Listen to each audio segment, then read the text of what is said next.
In her book, she says the White House was broken. This after 2 years along a president who wasn't housebroken. But she only realized this after she stopped getting paid to defend it. But like Jake Tapper's book, it's a new genre of Biden tell-alls that should be subtitled, "I had no idea because I'm severely retarded." If you thought Karine Jean-Pierre had perfected the art of dodging questions with a binder and a smile, think again. Gutfeld and Megyn Kelly just turned the press room podium into a roast-worthy spectacle, with Gutfeld firing jokes faster than Karine could flip through her talking points and Kelly slicing through the spin like a buzzsaw fueled by espresso. The result was a meltdown of epic proportions. What did they say that left her responses in tatters?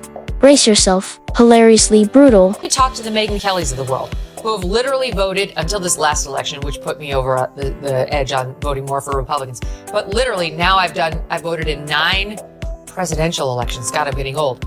And I voted, it was 4 and 4. 4 Dems, 4 Republican votes up until I voted for Trump again this last time. So it was 5 Republicans, 4 Dems. I've been a registered Democrat, I've been a registered Republican, and now I've been a registered independent for 17 years. That's what an actual political independent looks like. Not like somebody who worked for 2 Democrat administrations until they got the stank of desperation all over them, and she ran for the hills trying to pretend she knows what independent. If sarcasm were an Olympic sport, Gutfeld and Megyn Kelly would be gold medalists. This week, their target was Karine Jean-Pierre, the press secretary who seems to treat questions like live grenades, pulling the pin and tossing them back at reporters, hoping someone else takes the hit. Those applications you gotta fill out. Would you think I meant vaginas? Ew. Disgusting people. But now everyone says she's incompetent and lazy. You know, after they called me racist for saying that. That's not why I'm racist. Nope. Let's face it, Karine's press briefings have evolved into a form of avant-garde performance art, where giving a direct answer is apparently against the rules.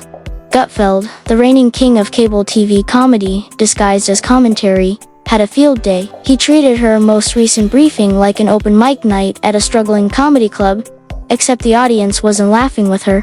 They were laughing at her, repeatedly and with growing enthusiasm. But really, they're just jealous. These colleagues also played along with the hoax, saying that Joe was doing 75 one-arm push-ups while finishing the New York Times crossword puzzle all before breakfast. They're just pissed she beat them to the publisher's office and to the bank. I expect to see more of these books because of the lifeboats these rats will use to try and escape the shipwreck of the past 4 years. So KJP is now an independent because apparently pretending to be apolitical sells better than admitting your last job was gaslighting America. Gutfeld's monologue of mockery turned Karine into a tragicomic figure stumbling through the wreckage of logic and coherence. Imagine someone trying to explain quantum physics while being chased by a swarm of bees. That's the energy Karine brought to the podium. And Greg. He cranked up the sarcasm, donned his metaphorical CEO of Snark fedora, and threw gasoline on the rhetorical bonfire. That's how bad the stink is when one of its worst offenders is fleeing this rancid armpit called the Democrat Party. So should we buy her book? Well, only if your family and friends have a sense of humor. It'll make a great gag gift. You know, like fake dog or rubber vomit. Only the stench here. Meanwhile, Megyn Kelly, the undisputed queen of delivering devastating critiques with a razor-sharp smile, took a more precise approach. If Greg stormed in with a sledgehammer, Megyn wielded a scalpel and a high-powered microscope, zeroing in on the most absurd moments Karine tried to present as credible commentary. And her fans are already sharpening their crayons. And it's just what we need, a tell-all from the woman who spent 2 years telling everyone that Joe just had a cold and not rigor mortis. If the title hadn't already been taken, it should be called Art of the Steal. KJP also says she's leaving the Democratic Party. I say God bless her. Not many people have the patience to wait in a line that long. Megyn Kelly dissected Karine Jean-Pierre's press briefing performance with the precision of a pathologist examining a frog with 3 livers. It wasn't just incompetence, she highlighted it, was the sheer absurdity of the spectacle. If Jean-Pierre were auditioning for a political remake of Clueless, she would have nailed the role. One standout moment that set Gutfeld off was Karine's attempt to explain inflation as though it were a trendy new TikTok challenge. Struggling to contain his laughter, Greg launched into what he dubbed the press secretary's guide to financial fiction, portraying a world where high prices signal economic strength and the shrinking dollar is merely dieting for the summer. His parody of her style included dramatic pauses, circular logic, and unrelated references presented as mic drops. By the end, Gutfeld applauded her unparalleled ability to turn a yes or no question into a 15-minute journey of confusion and regret. Karine Jean-Pierre reinventing herself as an independent. This from, it's everywhere, but this is just from the New York Post write-up, that she claims she's no longer a Democrat. She's coming out with a book, a memoir, hyping, says the New York Post, a, quote, broken Biden administration.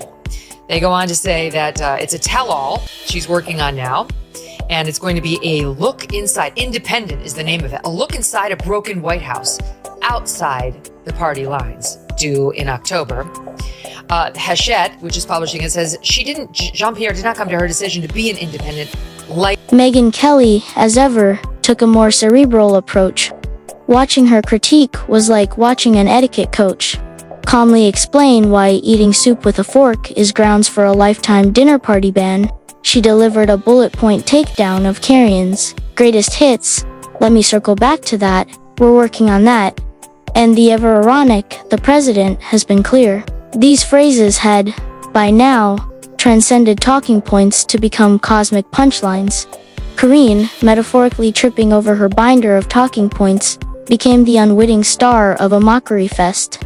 Meanwhile, Gutfeld went a step further, airing a parody where a goldfish in a tiny blazer reenacted one of Karine's briefings. The goldfish, as it turned out, was more concise, coherent, and adept at dodging questions. In this book, she may focus her ire on figures aside from Biden. Quote, she has served two American presidents, Obama and Biden. She takes us through the 3 weeks that led to Biden's abandoning his bid for a second term and the betrayal by the Democrat Party that led to his decision. The tease goes, and she's going to regale us with a hard-hitting yet hopeful critique defining what it means to be part of the growing percentage of our fractured electorate that is independent, why it can be worthwhile to carve a political space more loyal to personal beliefs than a party affiliation, and what questions you need to ask yourself to determine where you fit politically. You've got to be. For those who might have missed the humor, Gutfeld kindly offered translations of Karine's statements. For instance, "We're prioritizing the American people" became "We're prioritizing avoiding accountability." Armed with a metaphorical decoder ring, he unraveled the bureaucratic babble with brutal clarity. Megyn, meanwhile, likened Karine's communication style to a GPS eternally recalculating, even when parked. Her takedown was both elegant and devastating, comparing Karine's ability to connect ideas to assembling IKEA furniture using instructions written in Pig Latin. Even Karine's wardrobe became fodder, with Greg quipping that her blazers seemed chosen by spinning.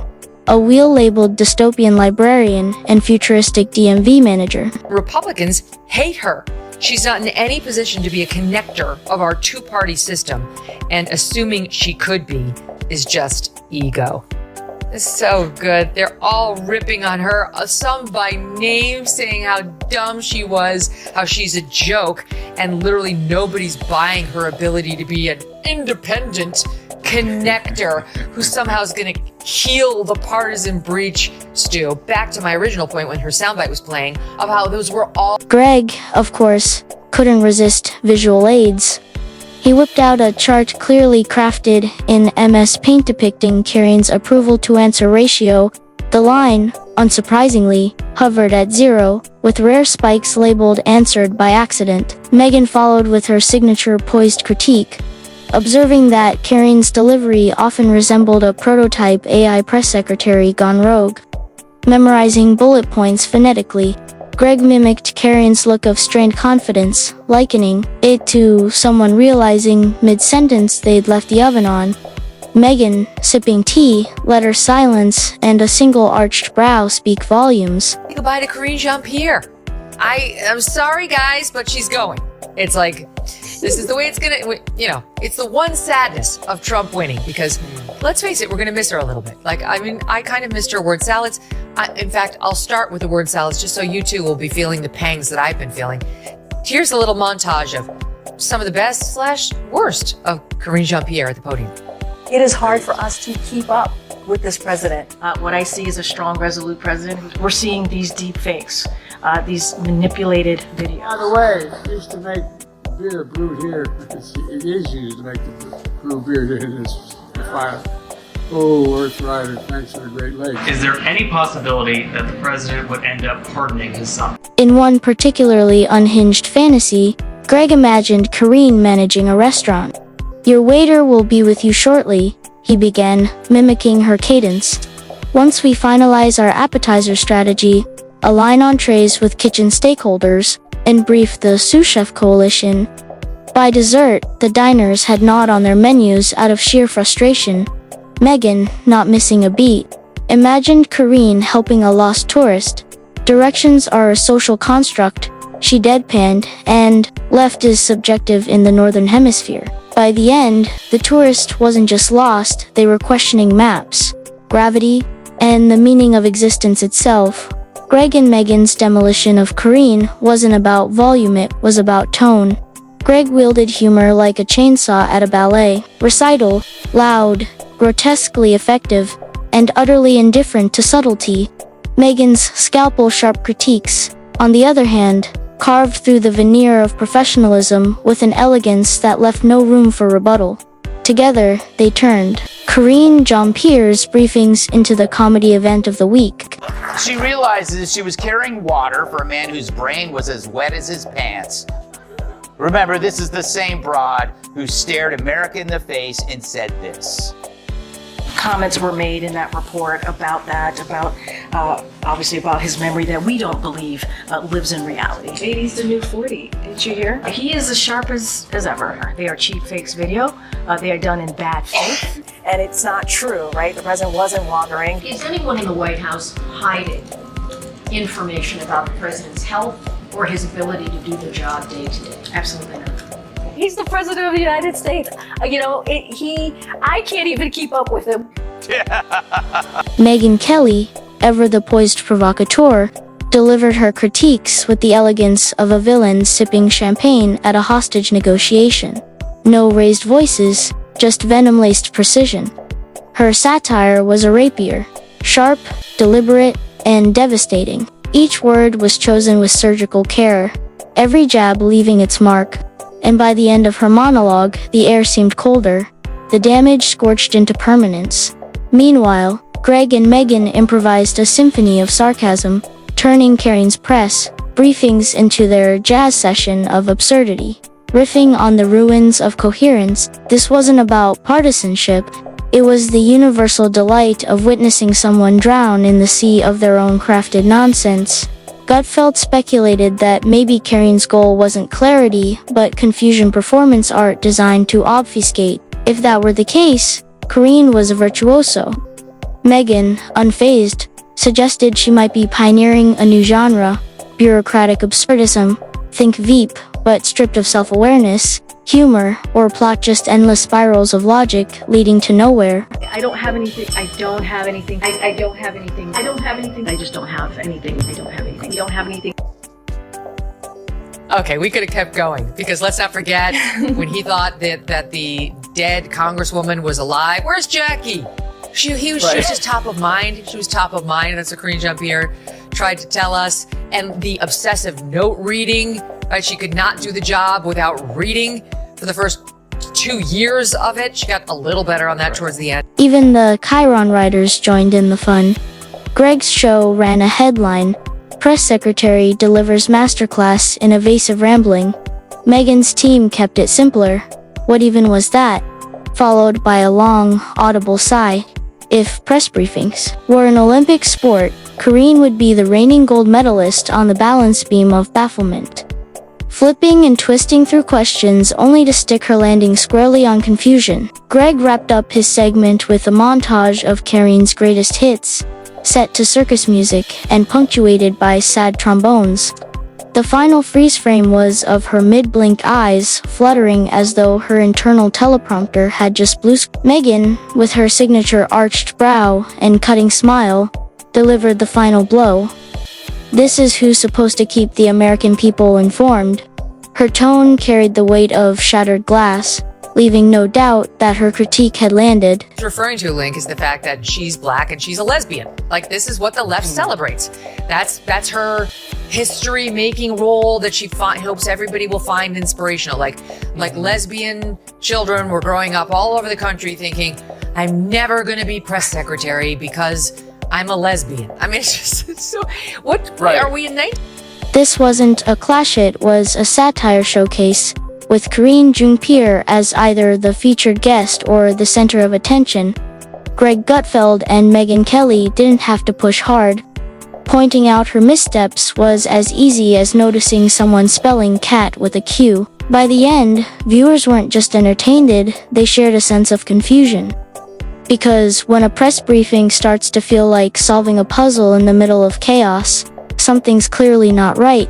Still, one thing's certain, as long as Karine keeps navigating through uncertainty, Gutfeld and Kelly will be there with commentary ready. And Karine, she'll keep going, hoping her movement is seen as purpose.